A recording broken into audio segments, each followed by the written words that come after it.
मिर्ची मॉर्निंग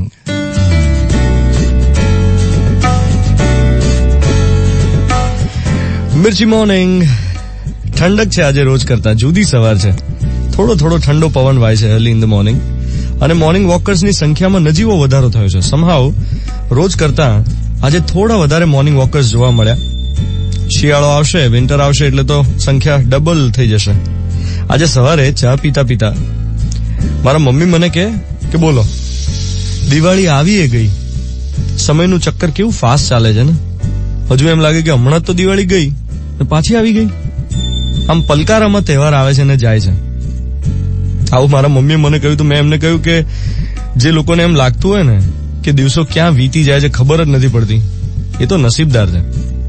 બાકી એવા કેટલાય હશે જે લોકો માત્ર રાહ જોતા હશે અને આ રાહ જોવું એ બહુ થકવી નાખનારું કામ હોય. પ્રિય પાત્ર વિદેશ જતું રહ્યું હોય તો એની રાહ જોવાની. માન લો કે કોઈ છોકરીને છોકરો ગમે છે, 2 વર્ષથી રિલેશનશીપમાં છે અને એની સાથે લગ્ન કરવા છે, પણ પપ્પા મમ્મી માનતા નથી. એમને મનાવવા એટલે જાણે જંગ જીતવા જેવું કામ. અને એમાં કોઈ તહેવારની રાહ જોવાતી હોય કે દિવાળી આવે ને એટલે એક વાર બસ મળી લે ને પપ્પા છોકરાને. મળશે તો ગમશે, કોન્ફિડન્સ હોય જ, પણ મળવાની હા પડવી જોઈએ ને. રાહ જોતા હોય એ દિવસની કે બધાની સંમતિથી આખી વાત ફાઇનલ થાય. સામે કોઈ એવાય પેરેન્ટ્સ હશે જે પોતાના દીકરાને એમ કહેતા હશે કે તને એકે છોકરી ગમતી નથી, કોલેજમાં કોઈ નહોતી, અમે શોધી આપીએ પણ એમાં તું આ પાડતો નથી. નક્કી કર હવે. એ પેરેન્ટ્સ રાહ જોતા હોય કે આનું ક્યારે નક્કી થશે.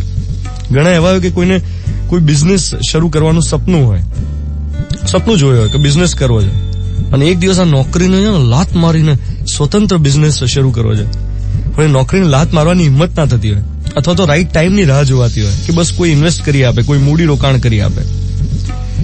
કોઈ એવા હશે કે જેમનો આખો ફેમિલી રાહ જોતું હશે કે આ વર્ષે 5 વર્ષે પહેલી વાર ઇન્ડિયા પાછો આવશે અમારો દીકરો. ભણવા ગયો હોય કે અમેરિકા, ઓસ્ટ્રેલિયા ક્યાંય પણ ગયો, કોઈ એનઆરઆઈ હોય અને વર્ષોથી ઇન્ડિયા પાછા આવ્યા જ ના હોય, એમનું ફેમિલી રાહ જોતું હોય. એટલે આ રાહ જોવાની જે ક્રિયા છે ને એમાં લોકોને છે ને સમય ધીમો પડી ગયો હોય ને એવું લાગે. ઘણા એવા પણ હોય જે ઉંમરના એક એવા તબક્કે પહોંચી ગયા હોય કે એમને અંદરથી એમ થતું કે બસ હવે બહુ થઈ ગયું, હવે ગુજરી જવું છે.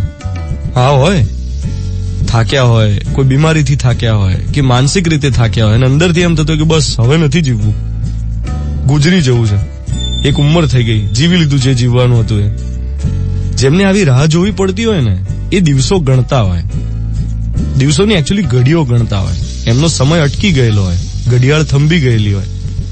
અને એટલે જ જો તમે એવી વ્યક્તિ હો જેને એવું લાગતું હોય કે દિવસો ક્યાં વીતી જાય છે ખબર જ નથી પડતી, તો દોસ્ત